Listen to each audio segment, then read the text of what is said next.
அனைவருக்கும் வணக்கம். இது கிஷோபா கடந்து கோகிருஷ்ணன். Very good morning to all. இந்த வீடியோ பதிவு ரொம்ப முக்கியமான ஒரு வீடியோ பதிவு. கண்டிப்பாக எல்லாருமே இந்த வீடியோ பதிவு கடைசி வரையும் பாருங்கள். இதில் நிறைய தகவல் நான் சொல்ல போகிறேன். முக்கியமாக பார்த்தோன்னா டிஎன்பிசி படிக்கிற குரூப் 4க்கு குரூப் 2க்கு படிக்கிற மாணவர்களுக்கான ஒரு வீடியோ பதிவு தான். ஸோ டிஎன்பிசியில் இந்த குரூப் 4 குரூப் 2க்கு பார்த்தோன்னா தமிழ் 100 மார்க் ஓகேங்களா கேட்பாங்க. இந்த தமிழ் 100 மார்க்குக்கு பார்த்தோன்னா மிகப்பெரிய ஒரு சேலஞ்சிங்கான ஒரு விஷயமாக இப்போ போயிடுச்சு. இதுக்கு முன்னாடி தமிழில் 100 மார்க்குங்கிறது முழுக்க ஸ்கூல் புத்தகத்துலேருந்து அப்படியே கேட்பாங்க. அதில் 95 கேள்விக்கு மேலே பார்த்தோன்னா நியர்பை 95 கேள்வி பார்த்தோன்னா ஸ்கூல் புக்கிலேருந்து அப்படியே வரும். ஓகே, இல்லை மாற்றமே கிடையாது. 6th to 12th தமிழ் படிச்சிருந்தா, நியூ புக் ஓல்டு புக்கு படிச்சிருந்தா 95ங்கிறது நார்மலாக எல்லாருமே எடுக்கலாம். 90 எபோங்கிறது மேக்ஸிமம் எல்லாருமே எடுத்துடலாம். ஓகேங்களா, இதுக்கு முன்னாடி அப்படி தான் இருந்துச்சு. பட் லாஸ்ட் ஒரு 2 இயர்ஸாக பார்த்தோன்னா அதோடைய ஸ்ட்ராட்டஜியை டோட்டலாக இந்த நியூ சிலபஸ் வந்ததுக்கப்புறம் ஆட்டோமேட்டிக்காக எல்லாமே சேஞ்ச் ஆயிடுச்சு.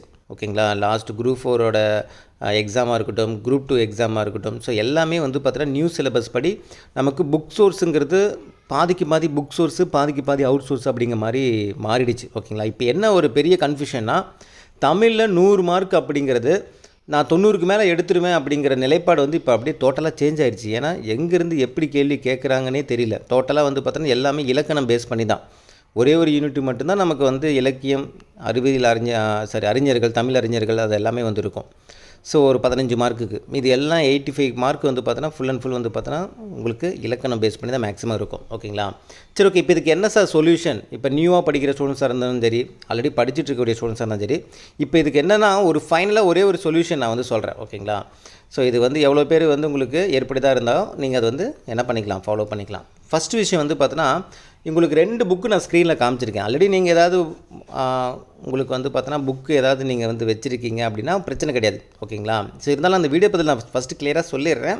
அதுக்கப்புறம் நீங்கள் டிசைட் பண்ணுங்கள். ஓகேங்களா, ஃபஸ்ட்டு புக் சோர்ஸுக்கு பாருங்கள், பாதிக்கு பாதி நம்ம பிரிச்சணும். இதுக்கு முன்னாடி தமிழ் எப்படி நம்ம நியூ புக்கு ஓல்டு புக்கு அப்படின்ட்டு 2ஆக பிரித்தோமோ அதே மாதிரி தான் இப்போ புக் சோர்ஸுக்குன்னு ஒரு கண்டென்ட் நம்ம படிக்கணும், அவுட் சோர்ஸுக்குன்னு ஒரு கண்டென்ட் படிக்கணும். புக் சோர்ஸுங்கிறது நமக்கு 60%, அதாவது 50 to 60% கேள்விகள்.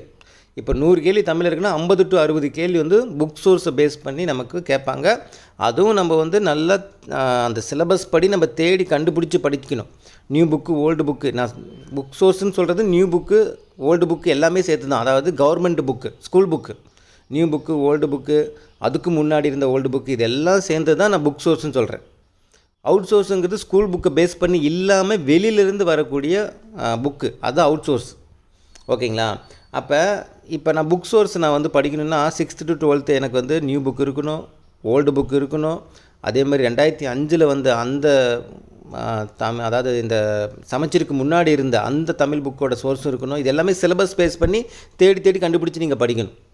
அதான் இருக்கிறதுலே ரொம்ப சேலஞ்சிங்காக இருக்கும். அப்படி படித்து பழக்கமானவங்களுக்கு ஓகே தான். இல்லை எனக்கு அந்த மாதிரி படிக்கிறது ரொம்ப சிரமமாக இருக்குது அப்படிங்கிறவங்க, நான் உங்களுக்கு ஸ்க்ரீனில் 2 புக்கு காமிச்சிருக்கேன்.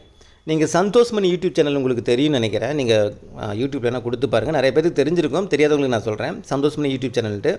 அதில் இல்லை நீங்கள் வெப்சைட்லேயே போய் எஸ்எம் புக் அப்படின்னு நீங்கள் கூகுளில் டைப் பண்ண, சந்தோஷ்மணிங்கிறது எஸ்எம் புக், இல்லை நீங்கள் சந்தோஷ்மணி புக்ஸு நீங்கள் கூகுளில் கொடுத்தீங்கன்னா அவங்களோட வெப்சைட்டுக்கு போகும். அதில் இந்த 2 புக்கு இருக்கும்.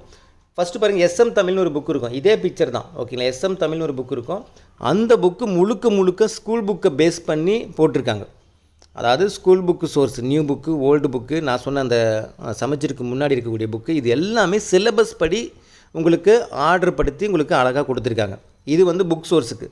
இப்போ அவுட் சோர்ஸுக்கும் ஒரு புக்கு போட்டிருக்காங்க.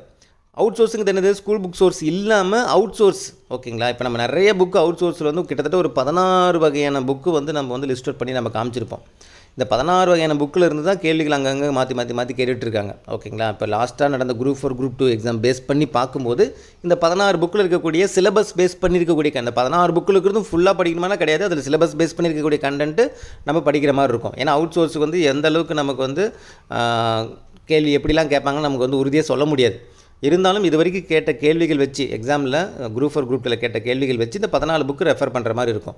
இது எல்லாத்தையும் இந்த 14 புக்கும் நம்ம போய் பர்ச்சேஸ் பண்ணி நம்ம தனித்தனியாக செப்பரேட்டாக வாங்கினா அதெல்லாம் கிட்டத்தட்ட 10,000 ரூபாய்க்கு மேலே போயிடும். ஏன்னா ஒவ்வொரு புக்கோட இதுவுமே அவ்வளோ ரேட் இருக்கும். ஏன்னா நம்ம கலைச்சுருக்களே கிட்டத்தட்ட 14 புக்கு வந்துடும். ஒரு கலைச்சுருக்கல்னு ஒன்றுங்கிறது, நான் கலைச்சொற்களுக்குன்னு ஒரே ஒரு புக்குன்னு வச்சுட்டா கூட அது இல்லாமல் 13 புக்கு இருக்குது. ஆனால் கலைச்சொற்களே தொகுதி 1 தொகுதி 2ன்னு 14 புக்கு இருக்குது. மொத்தம் 28 புக்கு கிட்ட ஆகிடும். ஸோ இது எல்லாத்தையும் தொகுத்து சிலபஸ் பேஸ் பண்ணி இருக்கக்கூடிய கண்டென்ட்டை மட்டும் வந்து இது பண்ணி அதில் ரொம்ப முக்கியமானதெல்லாம் வச்சு ஒரு சிறப்பு தமிழ், அதாவது டிஎன்பிசி அவுட் சோர்ஸுக்குன்னு ஒரு புக்கு போட்டிருக்காங்க. இதே மாதிரி வந்து நிறைய பேர் வந்து போட்டிருக்காங்க. இதுக்கு முன்னாடி வந்து பார்த்தோன்னா புத்தா பதிப்பகம் நீங்கள் கேள்விப்பட்டிருப்பீங்கன்னு நினைக்கிறேன். அவங்களுக்குமே வந்து பார்த்தோன்னா சிலபஸ் பேஸ் பண்ணி புக்கு போட்டிருக்காங்க. அவுட் சோர்ஸ், அதாவது புக் சோர்ஸை யூஸ் பண்ணி உங்களுக்கு வந்து ஒரு புக்கும், அவுட் சோர்ஸுக்குன்னு ஒரு புக்கு, 2 புக்கு போட்டிருக்காங்க. ஓகேங்களா? உங்கள்கிட்ட இன்கேஸ் புத்தா புத்தகம் இருக்குது அப்படின்னா புக் சோர்ஸுக்குன்னு ஒரு புக் வச்சுக்கோங்க, அவுட் சோர்ஸுக்குன்னு ஒரு தமிழ் ஒரு புத்தகம் வச்சுக்கோங்க. ஓகேங்களா? நீங்கள் அப்படியும் நீங்கள் வந்து வாங்கிக்கலாம். இல்லை சார் நான் வந்து சுரேஷ் அகாடமி புக்கு வச்சுருக்கேன் அப்படின்னா ஓகே. அதே மாதிரி ஆசான் புத்தகம் இருக்குது, அதையும் நீங்கள் யூஸ் பண்ணிக்கலாம். ஓகேங்களா? என்ன நமக்கு வந்து 2 புக்கு நமக்கு தமிழுக்கு தேவை. என்னால் வந்து தேடி கண்டுபிடிச்சி அங்கங்கெல்லாம் படிக்க முடியாது சார், எனக்கு ஏதாவது புக்கு சொல்லுங்கள் சார் தமிழுக்கு, நான் இதிலேருந்து மட்டும் படி போதும் அப்படின்னு கேட்டிங்கன்னா என்னோடய ஃபஸ்ட்டு ஆப்ஷன் வந்து பார்த்தோன்னா உங்களுக்கு சந்தோஷ் மணியோட இந்த 2 புக்கு. ஒன்று புக் சோர்ஸ் மட்டும் உங்களுக்கு வந்து படிக்கிறதுக்கு ஃபஸ்ட்டு புக்கு, அவுட் சோர்ஸ் மட்டும் படிக்கிறதுக்கு 2வது புக்கு. இந்த 2 புக்கு கையில் வச்சுக்கிட்டு நீங்கள் சிலபஸ் படி நீங்கள் எடுத்துகிட்டு, இப்போ நான் வந்து சிலபஸில் நான் படிக்க போகிறேன் அப்படிங்கும்போது, இப்போ வந்து சிலபஸில் வந்து ஃபார் எக்ஸாம்பிள் வந்து பார்த்தோன்னா மரபு தொடர்னு ஒரு டாபிக் இருக்குன்னா, அப்போ மரபு தொடர் நான் சிலபஸ் பேஸ் பண்ணி இருக்கக்கூடிய, அதாவது புக் சோர்ஸ் யூஸ் பண்ணி நான் புக் சோர்ஸ்லேயும் படிச்சிருவேன், அவுட் சோர்ஸ்லேயும் மரபு தொடர் ரிலேட்டடாக நான் பார்த்துருவேன். அவ்வளோதான். அப்போ ஒரு டாபிக் எடுத்துட்டோம்னா அந்த டாபிக் புக் சோர்ஸில் இருக்க புத்தகத்துலையும் படிச்சுக்கணும், அவுட் சோர்ஸில் இருக்கிற புத்தகத்துலையும் படிச்சுக்கணும். ஒரே டாப்பிக்கு 2லையுமே நம்ம வந்து படிச்சுக்கணும். புக் சோர்ஸ் யூஸ் பண்ணி இருக்கிற டாப்பிக்குள்ளே நல்லா டெப்த்தாக படிச்சுக்கணும், அவுட் சோர்ஸில் எவ்வளோக்கு எவ்வளோ அந்த புத்தகத்தில் கவர் பண்ண முடியுமோ கவர் பண்ணிக்கணும். நான் சொல்கிறது புரியுதுங்களா? 2 புத்தகத்துலையும் படித்தோன்னே ஏன்னா 2 புத்தகத்துலையுமே நமக்கு மார்க் வந்து நமக்கு வரக்கூடிய எடுக்க வேண்டிய ஒரு சூழ்நிலை நம்ம இருக்கும். ஓகேங்களா? புக் சோர்ஸ் யூஸ் பண்ணி நீ ஒரு டாபிக் படிக்கும்போது நான் சொன்னேன்ல 100 மார்க் கேள்வியில் 50 to 60 கேள்வி புக் சோர்ஸும் 40 to 50 வந்து பார்த்தோன்னா அவுட் சோர்ஸ்லேருந்து கேட்பாங்க, பாதிக்கு பாதி. அப்போ 2லையுமே நம்ம ஒரு டாபிக் எடுத்தால் 2லையுமே நம்ம படித்து தான் ஆகணும். நான் தான் சொன்னேன் ஆல்ரெடி, இதுக்கு முன்னாடி புத்தா புத்தகமும் போட்டிருக்காங்க. புத்தா புத்தகமும் அதே மாதிரி வந்து பார்த்தோன்னா புக் சோர்ஸ் யூஸ் பண்ணியிருக்கக்கூடிய புத்தகமும் போட்டிருக்காங்க, அவுட் சோர்ஸ் யூஸ் பண்ணியிருக்க புத்தகமும் தனியாகவும் போட்டிருக்காங்க. உங்களோட விருப்பம் தான், நீங்கள் எது வேணால் நீங்கள் வாங்கிக்கலாம். நான் ஒரு ஆப்ஷனாக தான் நான் இதை சொல்கிறேன். ஓகேங்களா? ஸோ ஏன்னா என்னுடைய ஃபஸ்ட்டு ப்ரிஃபரன்ஸ் வந்து இதுதான். புத்தா புத்தகமும் நல்லா போட்டிருக்காங்க. ஓகேங்களா? அதையும் வந்து குறைச்சலாம் நம்ம சொல்லவே முடியாது. ஏன்னா ஃபஸ்ட்டு வந்து நியூ சிலபஸ் படி புக்கு போட்டவங்க வந்து பார்த்தோன்னா சுரேஷ் அகாடமியும் அவங்க தான். ஓகேங்களா? அவுட் சோர்ஸுக்கும் புத்தகம் ஃபஸ்ட்டு போட்டது அவங்க தான். எனக்கு என்னென்னா இந்த புத்தகம் நான் வந்து வாங்கி யூஸ் பண்ணியிருக்கேன். ஓகேங்களா? நிறைய பேருக்கு நான் ரெஃபர் பண்ணியிருக்கேன். அந்த புக்கோட அந்த குவாலிட்டி ப்ளஸ் வந்து பார்த்தீங்கன்னா அந்த படிக்கிறதுக்கு தகுந்த மாதிரி இருக்கும். புத்தகமும் வந்து பார்த்தோன்னா உங்களுக்கு எல்லாமே தேடி கண்டுபிடிச்சி தொகுத்து பயங்கரமாக வந்து பார்த்தோன்னா லாஸ்ட்டு குரூப் 2 கூட நல்ல ரிசல்ட் அதில் கொடுத்துருப்பாங்க. உங்கள் கையில் எந்த புத்தகம் இருக்கோ நீங்கள் அதை வாங்கிக்கலாம். என்னுடைய ஃபஸ்ட்டு ப்ரிஃபரன்ஸ் இது, செகண்டு புத்தகம். அது இல்லாமல் வந்து பார்த்தோன்னா உங்களுக்கு புக் சோர்ஸுக்கு யூஸ் பண்ணி நம்ம கண்டென்ட் இது பண்ணுற மாதிரிலாம் வந்து பார்த்தோன்னா உங்களுக்கு டேப்லேயும் போட்டிருப்பாங்க, சுரேஷ் அகாடமி போட்டிருப்பாங்க, ஆசானில் போட்டிருப்பாங்க. வாட் எவர் இட் இஸ், உங்கள் கையில் 2 புத்தகம் கண்டிப்பாக தமிழுக்கு இருக்கணும். சார் என்கிட்ட ஸ்கூல் புக் எல்லாமே இருக்குது சார், இப்போ நான் போய் புக் சோர்ஸுக்கு நான் வந்து வாங்கணுமானா நீங்கள் தான் முடிவு பண்ணிக்கணும். நான் இது உங்களை யாருமே கட்டாயப்படுத்த போகிறது கிடையாது. இது ப்ரமோஷன் வீடியோவும் கிடையாது. ஏன்னா தமிழுக்கு நீங்கள் வந்து ரொம்ப கஷ்டப்பட்டு என்ன பண்ணுறது ஏது பண்ணுறதுனே தெரியாமல் திரு நீங்கள் வந்து முழிப்பீங்க. கடைசியாக வந்து பார்த்தீங்கன்னா நியூஸ் ஒன்றுக்கு ஒன்றுமே புரியாதில்ல. நியூஸ் ஒன்று வரும்போது என்ன சொல்கிறாங்க, புக் சோர்ஸுங்கிறாங்க, அவுட் சோர்ஸுங்கிறாங்க. ஏன்னா அது ஒரு கஷ்டமாக தான் இருக்கும். ஆல்ரெடி நீங்கள் லாஸ்ட் குரூப் 4லேருந்து படிச்சுட்டு இருக்கிறவங்களுக்கு தெரியும், மற்றவங்களுக்கு தெரியாது. என்கிட்ட ஸ்கூல் புக் எல்லாமே இருக்குதுனாலுமே கூட நான் சொல்கிறது என்னென்னா, ஸ்கூல் புக்கில் நீங்கள் ஒரு சிலபஸ் பேஸ் பண்ணி அங்கங்கே தேடி கண்டுபிடிச்சி ஒரு தொகுத்து நீங்கள் படிக்கிறது ரொம்ப சிரமமாக போயிடும். நீங்கள் லாஸ்ட்டாக கஷ்டப்படுற ஒரு கஷ்டமாக இது இருந்துட்டு போட்டுமே. ஏன்னா இது வாங்கி வச்சுக்கிட்டிங்கன்னா தமிழுக்கு ஒரு 100 மார்க்குங்கிறனால தான் நம்ம வந்து கொஞ்சம் பார்க்க வேண்டியதாக இருக்குது. ஒரு 10 மார்க் 20 மார்க் தான் தமிழுக்குன்னா ஓகே, புக் சோர்ஸில் நம்ம தேடி கிடைக்கும். 100 மார்க் பாதிக்கு பாதி மார்க் வந்து பார்த்தோன்னா தமிழில் இருக்குது 200ல்.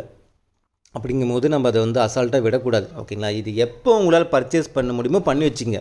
2 புக்கு கையில் வச்சுங்க. ஸ்கூல் புக்கு கையில் இருந்தாலுமே கூட எப்படியாவது கஷ்டப்பட்டு புக் சோர்ஸுக்கு அவுட் சோர்ஸுக்குன்னு 2 புக்கு முக்கியமாக கண்டிப்பாக கையில் வச்சுங்க. இது எதுக்குன்னா உங்களுக்கு பயத்தை வந்து கொடுக்காது.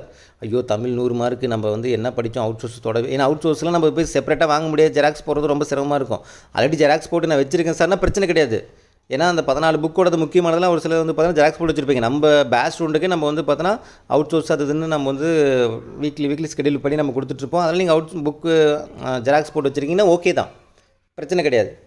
இருந்தாலும் இந்த 2 புக்கும் நீங்கள் வந்து முடிஞ்ச வரைக்கும் நீங்கள் வாங்கி வச்சுக்கிட்டீங்க அப்படின்னா ஓகேங்களா. இப்போ என்ன ஏப்ரல் மாதமா, ஒரு மே ஜூன் உங்கள் கையில் எப்போ வந்து ஓரளவு வந்து அமௌண்ட்டு புரட்ட முடியுமோ அந்த டைம் புரட்டி இந்த 2 புக்கு மட்டும் வாங்கிட்டீங்க அப்படின்னா உங்களுக்கு தமிழுக்கு ஒரு பயம் இல்லாமல் நீங்கள் லாஸ்ட் மினிட்ல நீங்கள் நல்லா படிக்கிறதுக்கும் நல்லா ரிவிஷன் பண்ணுறதுக்கு ரொம்ப ஹெல்ப்ஃபுல்லாக இருக்கும். ஸ்டார்டிங்லேருந்து நீங்கள் அந்த சிலபஸை பேஸ் பண்ணி நீங்கள் அது இதுன்னு நீங்கள் அங்கங்கே 10 புக்கு வச்சு தேடி கண்டுபிடிக்கிறது போல அந்த 2 புக்கு கையில் வச்சோமா படித்தோமா டெஸ்ட்டு அட்டன் பண்ணோமா அப்படின்னு நீங்கள் பண்ணிங்கன்னா தமிழில் நல்லா ஸ்கோர் பண்ணலாம். இது என்னுடைய ஆப்ஷன். ஓகேங்களா, உங்களுக்கு எப்படின்னு பார்த்துக்குங்க. ஏன்னா இதுக்கு முன்னாடி பழைய சிலபஸாக இருக்கும்போது நம்ம எந்த தமிழுக்குன்னு எந்த புத்தகத்தையுமே நம்ம வந்து பார்த்தோன்னா ரெஃபர் பண்ணியிருக்க மாட்டோம். நானே ரெக்கமெண்ட் பண்ணியிருக்க மாட்டேன். தமிழுக்கு ஸ்கூல் புக்கு தான்டா, ஸ்கூல் புக்கை வாங்கி படி அப்படின்னு தான் சொல்லியிருப்பேன். மற்ற டெஸ்ட்டுக்கு அந்த ஒன்லைனராக இருக்கிறதுக்கு வேணால் நம்ம வந்து சொல்லியிருக்கலாம். பட் மெயின் சோர்ஸுங்கிறது நம்ம ஸ்கூல் புக்கு தான் சொல்லியிருப்போம். ஆனால் இப்போ ஸ்கூல் புக்கை பேஸ் பண்ணி நீங்கள் படிச்சிக்கும்போது உங்களால் வந்து பார்த்தோன்னா தேடி தேடி கண்டுபிடிக்கணும். அதுவும் ரொம்ப முக்கியம். இல்லை சார், தேடி தேடி கண்டுபிடிச்சி நான் வந்து பழகிடுச்சுன்னா பிரச்சனை கிடையாது. ஆனாலுமே ஒரு ரெஃபரன்ஸுக்கு ஒரு புக்கு கையில் நீங்கள் கண்டிப்பாக வச்சுக்கணும். ஓகேங்களா, ஸோ காலகட்டத்துக்கு தகுந்த மாதிரி நாமளும் அடுத்த இதுக்கு நம்ம போய்க்கணும். அப்போ தான் ரிவிஷனுக்கு ரொம்ப ரொம்ப ஹெல்ப்ஃபுல்லாக. கடைசி நேரத்தில் போயிட்டு ரிவிஷனுக்கு நீங்கள் ஒவ்வொரு டாபிக் அங்கங்கே தேடி தேடி கண்டுபிடிச்சி நீங்கள் படிக்க முடியாது. முடிஞ்ச வரைக்கும் நமக்கு டிசம்பரில் தான் எக்ஸாமு. உங்களால் எப்போ வாங்க முடியுமோ வாங்கிக்கங்க. அவங்களோட வெப்சைட்டில் ஐ திங்க் வந்து இந்த புக் சோர்ஸு யூஸ் பண்ணியிருக்கிற புத்தகம் ஆல்ரெடி வந்து சேல் போயிட்டுருக்குன்னு நினைக்கிறேன். அவுட் சோர்ஸுக்கு இப்போ தான் வந்து ப்ரீ ஆர்டர் எடுத்துகிட்டு இருக்காங்கன்னு நினைக்கிறேன். ஓகேங்களா, நீங்கள் வெப்சைட்டில் போய் போனீங்கன்னா அவங்களுடைய காண்டாக்ட் நம்பர் இருக்கும். இல்லை அவங்களோட யூடியூப் சேனலை ஃபாலோ பண்ணிங்கன்னா கூட அந்த புக்கு பற்றின ஒரு ரிவ்யூலாம் போட்டிருப்பாங்க அவங்களே. ஓகேங்களா, புக்கு வந்து பார்த்தோன்னா உண்மையிலுமே ரொம்ப தரமாக இருக்கும். ஏன்னா ஆல்ரெடி நான் வந்து அவங்களோட புக்கு யூஸ் பண்ணியிருக்கேன். ஓகேங்களா, கண்டென்ட் குவாலிட்டிலையும் வந்து பார்த்தோன்னா குறை இருக்காது. 100% நீங்கள் ட்ரஸ்ட் பண்ணி நீங்கள் வாங்கலாம். ஓகேங்களா, ஸோ இது என்னுடைய ஆப்ஷன். ஓகேங்களா, இல்லைனாலுமே நீங்கள் புத்தகம் அந்த மாதிரி ஏதோ ஒன்று நீங்கள் என்ன சொல்கிற தமிழுக்குன்னு சோர்ஸ் ஆஃப் புக்கு அட்லீஸ்ட் 2 புக்காச்சும் கையில் வச்சுக்கோங்க. ஓகேங்களா, தொகுத்து கொடுக்கக்கூடிய அந்த 2 புக்கு கண்டிப்பாக கையில் வச்சுக்கோங்க. ஓகேங்களா, ஸோ வேறு ஒன்றும் கிடையாது. ஸோ இது நிறைய பேர் தமிழுக்கு நிறைய பேர் வந்து கேட்டே இருந்தீங்க. நான் நிறைய வீடியோ ஆல்ரெடி நான் சொல்லியிருக்கேன். இருந்தாலும் இப்போவும் நான் கிளியராக நான் வந்து சொல்கிறேன். நான் ஒரு மாதம் முன்னாடி கூட சொல்லியிருந்தேன், புக் சோர்ஸ் யூஸ் பண்ணி ஆல்ரெடி சந்தோஷமணி புக் ஒன்று வாங்கிக்கோங்க. அவுட் சோர்ஸுக்கு அவங்க போட்டுட்ருக்காங்க. அவங்க இன்ஃபார்ம் பண்ணும்போது நானும் வந்து உங்களுக்கு இன்ஃபார்ம் பண்ணுறேன்னு நான் சொல்லியிருந்தேன். ஓகேங்களா, ஸோ முடிஞ்ச வரைக்கும் நீங்கள் மேக்ஸிமம் எப்போ வாங்க முடியுமோ வாங்கி வச்சுக்கிட்டு படிக்க ஆரம்பிச்சிடுங்க தமிழ். ஓகேங்களா, ஓகே, இந்த வீடியோ உங்களுக்கு பிடிச்சி நினைக்கிறேன். மீண்டும் அடுத்த ஒரு தகவலோடு சந்திக்கலாம். இது கிஷோபா அகாடமி, உங்கள் கிருஷ்ணன். தேங்க்யூ.